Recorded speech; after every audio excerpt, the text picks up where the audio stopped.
This video is a non-exhaustive generalization of my definition of Abrahamic monotheism. Prophecy is an ongoing element of the way of the living God and should be treated as such.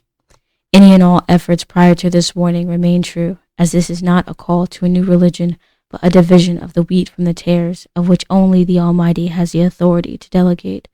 Judgment belongs to Him alone. He alone has the right to exercise compassion and or punishment on whomsoever He will. I hold no authority or power apart from which He has allowed. I am a warner. This is not a call to a new religion. This is a reminding overview of what has been written in each of the three communities' texts. I am not a prophet sent to prophesy of future events, but a warner with the task of warning believers and unbelievers alike of a day in which every soul will be called to account. Thank you. Welcome to Living Stones of Abraham. My name is Jibra'el, and I'm an Abrahamic monotheist. If you've watched my first video, then you've probably already understood why I choose Abrahamic monotheism over all other belief systems, but I haven't gone into great detail about what Abrahamic monotheism is.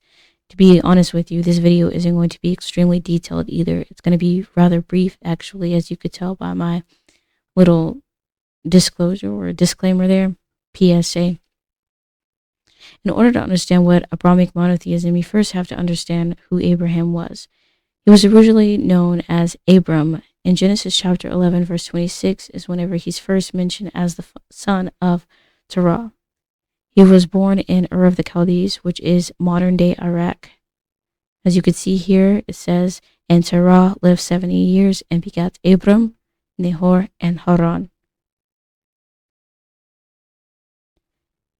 Abram is mentioned again in Genesis chapter 12, verses 1 through 3, where the Almighty first speaks out to him and commands him to do this, as you all can see. He says, Now the Almighty had said unto Abram, Get thee out of thy country, and from thy kindred, and from thy father's house, unto a land that I will show thee.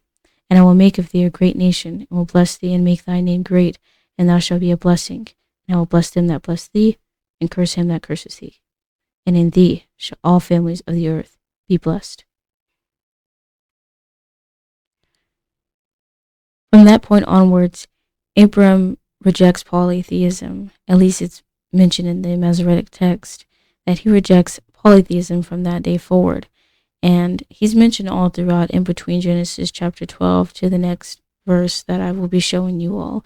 But this is what is standing out to me about what makes Abrahamic monotheism. This last verse where it says, In thee shall all families of the earth be blessed. This is really the focal point of Abrahamic monotheism as I'm defining it and as I'm sharing it with everyone else. Genesis chapter 17, verse 4 through 5, the Almighty speaks to him again and says, As for me, behold, my covenant is with you, and you shall be a father of many nations. Neither shall your name any more be called Abram, but your name shall be Abraham, for a father of many nations have I made you. We see Abram goes through a name change and becomes Abraham. The meaning is father of many nations. So this leads me to my next point. What does Abrahamic mean? The suffix at the end of the name Abraham, I see, makes the name itself an adjective. So it relates to anything characterized by anything relating to Abraham.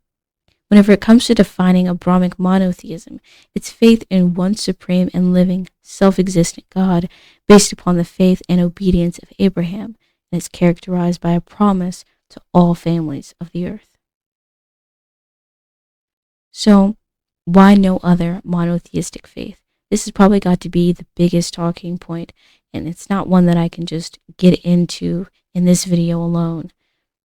But I do have plans to go at it at another angle, the same way I mentioned in my first video, the beginnings of Judaism being a topic of discussion.